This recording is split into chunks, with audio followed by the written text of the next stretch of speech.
Techniques of supervision या supervision की तकनीक, किस तकनीक से क्या प्रोसीजर होगा जिससे आप सुपरवाइज कर सकते हैं। तो लगभग हमारे पास 7 टेक्निक हैं जिनसे हम सुपरवाइज करते हैं। नंबर 1 ऑब्जर्वेशन, ठीक है ना, जस्ट किसी को ऑब्जर्व करना काम करते हुए। दूसरा गाइडेंस एंड डेमोन्स्ट्रेशन, इसमें हम गाइड करते हुए डेमो भी करते हैं।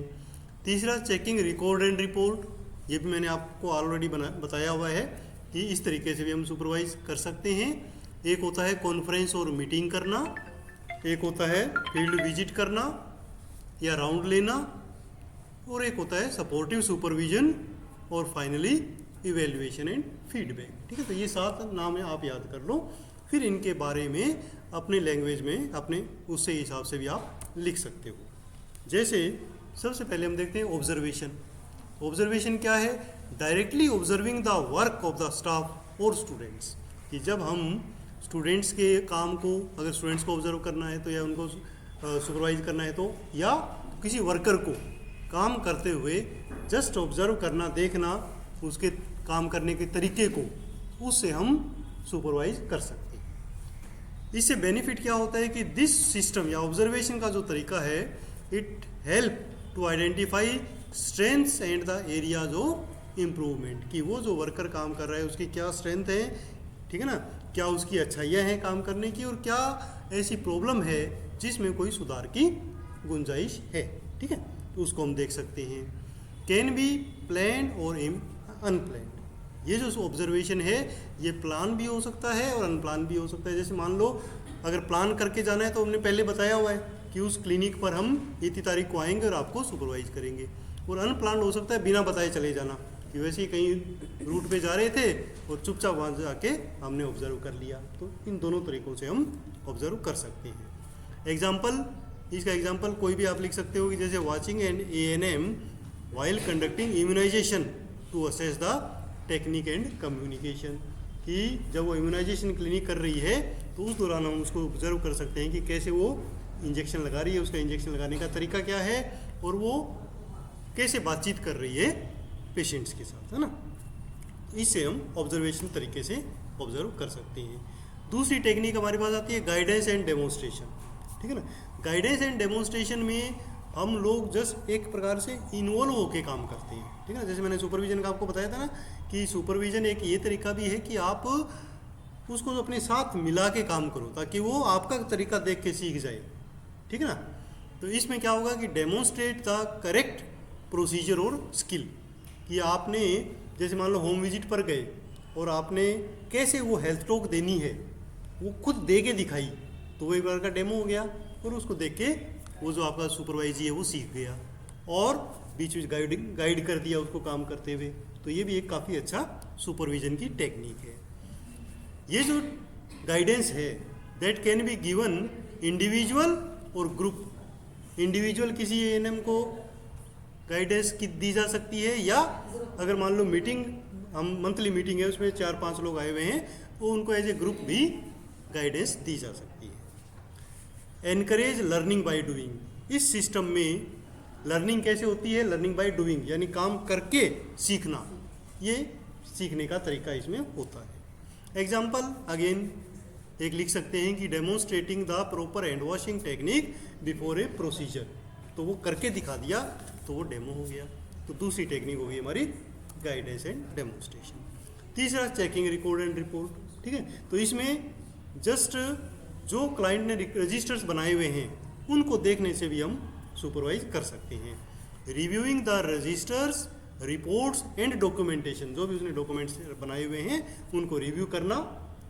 दूसरा एंश्योर एक्यूरेसी एंड कंप्लीटनेस, इसके अंदर हमें ये देखना होता है कि सही तरीके से फॉर्मेट में भर रहे हैं या नहीं, और एक्यूरेटली कंप्लीट कर रहे हैं या नहीं, उन 2 चीज़ों को मेनली हमें देखना होता है।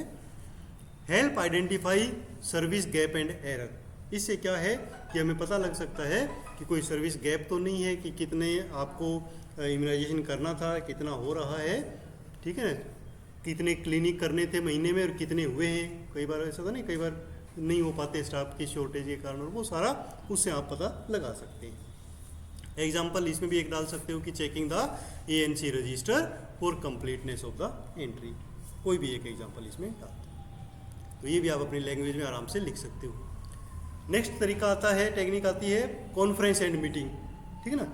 तो जैसे मंथली मीटिंग है, वो भी एक प्रकार का सुपरविजन का तरीका है। तो ऐसे ग्रुप कॉन्फ्रेंस भी कर सकते हैं, मीटिंग्स भी कर सकते हैं, और कई बार इंडिविजुअल मीटिंग भी कर सकते हैं कि जस्ट जाके बातचीत करना, उससे भी हम सुपरवाइज कर सकते हैं।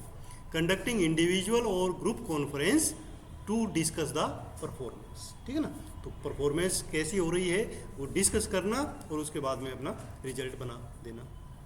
Promote open communication and problem solving. इस टेक्निक में ये की बेनिफिट होता है कि कम्युनिकेशन स्किल बढ़ता है, इंटरपर्सनल रिलेशनशिप अच्छे होते हैं बातचीत करने से, और जो प्रॉब्लम है उसको हाथों हाथ सॉल्व की जा सकती है।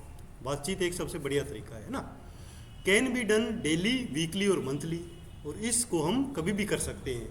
अगर अपनी PHC पे हैं तो डेली कर लो, दूसरे सब सेंटर पे जाके करना है तो वीकली कर सकते हैं या मंथली कर सकते हैं। वीकली हम एक सेंटर पे तो जा ही रहे हैं ना हमारे प्लान के हिसाब से। तो एग्जांपल इसमें डाल दिया कि staff meeting to review immunisation coverage, ठीक है ना।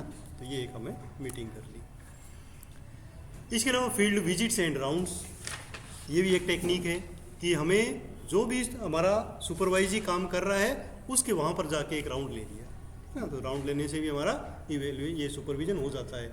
जैसे आप लोगों ने फील्ड ड्यूटी की, नजफगढ़ ड्यूटी की, है ना, और हॉस्पिटल ड्यूटी की, तो उस समय एज ए सुपरवाइज़र मैं जस्ट राउंड लेने आया और मैंने देख आप सबसे वहाँ पे मुलाकात की, तो उसको हम कहते हैं फील्ड विजिट करना। तो ऐसे ही आप लोग भी ANM को सुपरवाइज कर सकते हैं। उसमें क्या होता है कि observes the activities and interaction with the clients, ठीक है ना। तो एक्टिविटी को देख लेते हैं और इंटरेक्शन देख लेते हैं। Offer on the spot support and feedback, और इसमें एज पर नीड वहीं पर ही कोई फीडबैक दे सकते हैं कि क्या कमियां रही, कैसे किया, अच्छा किया, बढ़िया नहीं, है ना। तो वो फीडबैक भी हम ऑन द स्पॉट दे सकते हैं। एग्जाम्पल इसमें हम डाल सकते हैं कि LHV visiting the sub centre और accompany ANM for supervision during the home visit, उनके साथ जाके विजिट कर लिया। नेक्स्ट टेक्निक है सपोर्टिव सुपरविजन। सपोर्टिव सुपरविजन भी एक प्रकार का, जैसे हमने शुरू में किया था ना वो गाइडेंस एंड डेमोन्स्ट्रेशन वाला, लगभग वैसा ही है। उसमें काम करते हुए, हेल्प करते हुए उसको सुपरवाइज करते हैं, ठीक है ना, ड्यूरिंग कोई भी उसका क्लिनिक वगैरह चल रहा है। इसमें फोकस हमारा होता है मेंटरिंग, कोचिंग एंड मोटिवेशन, ठीक है ना। मेंटर करना किसी को, यानी कुछ बताते हुए, समझाते हुए एक्टिविटी करना, कोचिंग करना मतलब उसको बताना कोई नई चीज़, और मोटिवेशन करना, ठीक है ना। उसको कहते हैं सपोर्टिव सुपरविजन। सपोर्ट भी कर रहे हैं और सुपरवाइज भी कर रहे हैं, ठीक है। Emphasises on the problem solving rather than fault finding. तो इसमें हमें कमियां निकालने का काम नहीं करना होता, इसमें क्या करना होता है, प्रॉब्लम सॉल्विंग है कि कोई प्रॉब्लम है उसकी, उसको सॉल्व करके ख़त्म कर दिया सुपरविजन, ठीक है। इससे क्या होता है, इससे बेनिफिट होता है कि this technique build staff confidence and team work. Staff में कॉन्फिडेंस आता है कि जो हमारा सुपरवाइजर है वो हमें पूरा सपोर्ट कर रहा है, और टीम वर्क अच्छा होता है। और इसका गोल, जो उद्देश्य होता है वो ये होता है कि continuous improvement, not punishment. Punishment नहीं देना, फॉल्ट फाइंडिंग नहीं करनी, सपोर्ट करते हुए उसमें इम्प्रूवमेंट करना। फिर फाइनली आता है इवेल्युएशन एंड फीडबैक। ये भी एक प्रकार का सुपरविजन का तरीका है, टेक्निक है, कि इसमें हम इवेल्युएट करते हैं कि काम का कितना परफॉर्मेंस हुआ, ठीक है ना। जैसे अगेन वहीं पर ही हम एग्जांपल ले सकते हैं कि ANM ने अगर कोई इम्यूनाइजेशन एक्टिविटीज़ उसको इवेल्युएट किया हमने, तो सारा का सारा प्रोसीजर, सारे के सारे वैक्सीन कौन से कम हैं, कौन से ज़्यादा लग रहे हैं, उसको इवेल्युएट कर दिया और उसका फीडबैक उसको बता दिया कि हाँ ठीक है, आपने काफ़ी किया है, अब इस एरिया में इम्प्रूवमेंट की ज़रूरत है। अगर मान लो कोई वैक्सीनेशन नीचे जा रहा है तो वहाँ पर आपको आउटरीच करना पड़ सकता है। तो ऐसे फीडबैक देते हुए, उसको बताते हुए भी आप सुपरवाइज कर सकते हैं। इसमें करना क्या होता है, comparing the performance with set standards. अब हम कंपेयर करते हैं कि जो सेट स्टैंडर्ड है, सेट स्टैंडर्ड अगर इम्यूनाइजेशन का देखें तो 100% है, 100% से कम है तो मतलब वो स्टैंडर्ड से कम है, तो उसको हमें उसको कंपेयर करके बताना होता है कि आपका कितना है। कंस्ट्रक्टिव फीडबैक देना होता है। फीडबैक ऐसा देना होता है कि वो बुरा ना माने, उसको ऐसे ना समझे कि मेरे को पनिशमेंट मिल रही है, उसको ऐसा बताएं कि इसको कैसे आप इम्प्रूव कर सकते हैं, ठीक है ना। तो कंस्ट्रक्टिव फीडबैक देना है, एनकरेजिंग सेल्फ असेसमेंट, और एनकरेज करना है कि ज़रूरी नहीं है कि सुपरवाइज़र आए तभी ये चीज़ें चेक हों, आप अपने हिसाब से भी रूटीनली चेक करते रहो कि मेरा जो परफॉर्मेंस है वो कितना चल रहा है, ठीक है ना, वो उसको बताना है। इसके अंदर जो टिप्स हैं वो ले सकते हैं कि feedback should be specific, timely and supportive.